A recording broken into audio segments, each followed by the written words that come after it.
Alors je quitte mon albergue, celle de San Esteban de l'Esses, comme vous pouvez voir, par un jour de, pas de pluie, je suis très chanceux, mais un jour couvert. Donc, oui, c'est pas ensoleillé, mais c'est déjà mieux que si c'était de la pluie. Et je m'en vais vers Abeu, tout un nom. Ça fait que voilà mon départ. Alors, je sais pourquoi ça s'appelle Abeu, le village qui est juste devant moi. C'est qu'il y a des bœufs. Abeu, il y a des bœufs. C'est mon raisonnement, assez simpliste. Voici une affirmation assez directe. Todos los caminos son el camino. Tous les chemins sont le chemin. Alors je suis devant le village de Vega. Tout un nom, ça fait futuriste comme nom. Et comme on peut voir, le village, là il est caché par un muret. Alors là vous pouvez voir que le village de Vega est loin d'être futuriste, malgré son nom. C'est assez minuscule et archaïque, ancien. Et la bonne nouvelle, c'est qu'il ne pleut pas, comme je le disais, même si c'est couvert, et que je m'en viens vers la mer. Parce que tout le long que vous m'avez vu marcher, depuis que je suis au Camino Norte, ben je longe la mer. Mais les chemins ne sont pas toujours sur le bord de la mer. Alors, vous voyez, je reviens, je ne sais pas pour combien de temps, sur le bord de la mer. Même si c'est couvert, c'est très beau. Alors là, je vais traverser le village, le gros village, entre guillemets, je rigole, de Vega. Et il y a des grandes chances que je vois personne. Parce qu'on est dimanche matin et que les Espagnols, c'est pas des lève-tôt. Encore moins le dimanche matin, c'est plutôt des couches tard. Et juste pour vous donner une idée, ceux qui ne le savent pas, ils soupent à 10h le soir. Fait que c'est assez particulier. Et c'est les seuls à faire ça que je connaisse, manger à 10h le soir. Donc ils ne se couchent pas à 11h, ils se couchent à minuit, au moins, minimum. Donc c'est des couches tard. Et ils font une petite siesta entre 2h et 5h. Alors ils sont toujours en forme le soir pour faire la fête. On a toujours ces greniers à grains très modernes, pas modernes, excusez-moi, très volumineux, plus volumineux que ceux de la Galice. Celui-là est plutôt à la veille de tomber.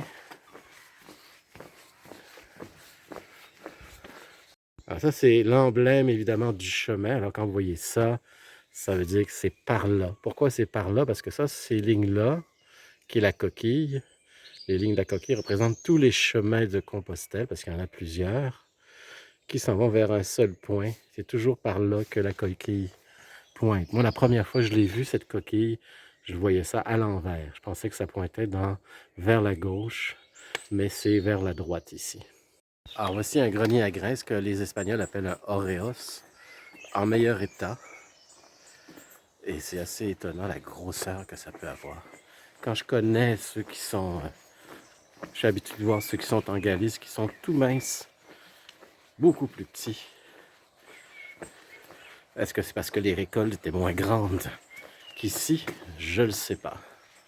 Ici, c'est cette murale, on s'intéresse à la perspective de la Renaissance italienne, les créateurs de cette technique-là de point de fuite, c'est assez clair.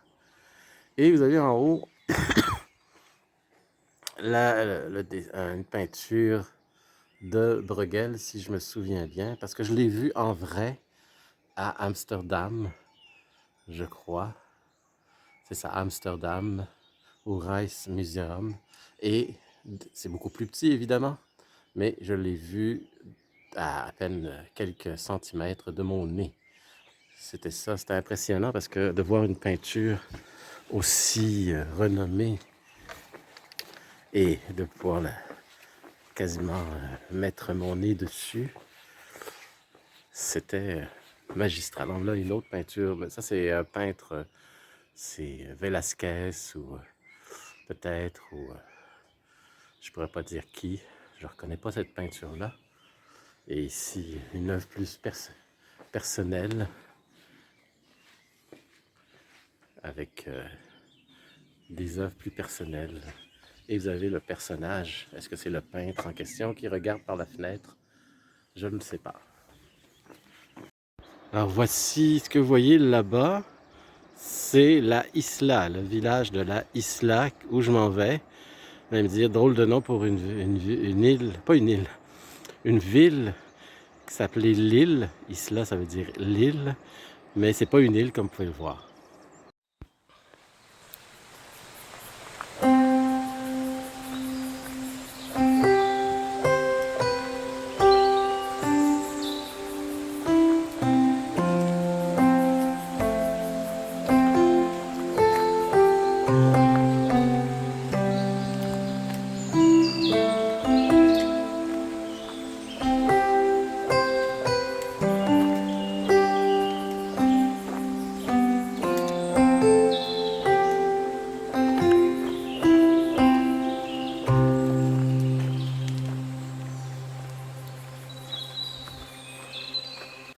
Voici un sapin à l'envers. Je ne sais pas qu'est-ce que c'est, mais il a comme les pédoncules qui pointent vers le haut. On va savoir qu'est-ce que c'est. S'il y a du monde qui sait c'est quoi, dites-le moi sur les réseaux sociaux. Regardez cette magistrale forêt que je traverse d'eucalyptus et qui est à la fois sur le bord de la mer, parce que je vois la plage au loin. Vous la voyez pas, mais moi je la vois à travers les branches. Ça fait un paysage assez fantastique. De toute façon, vous entendez des vagues pour vous dire qu'on n'est pas loin de la mer.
Alors me voilà au village de la Isla, le village de l'île.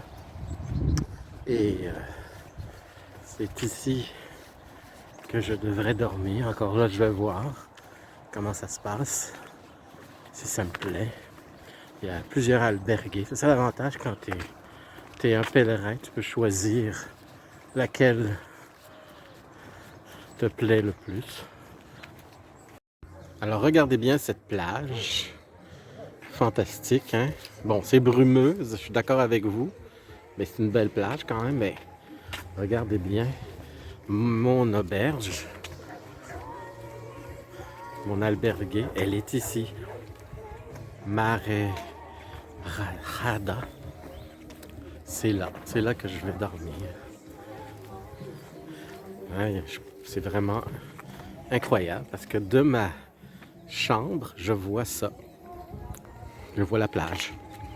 Ça, c'est très rare pour une albergue. Voilà.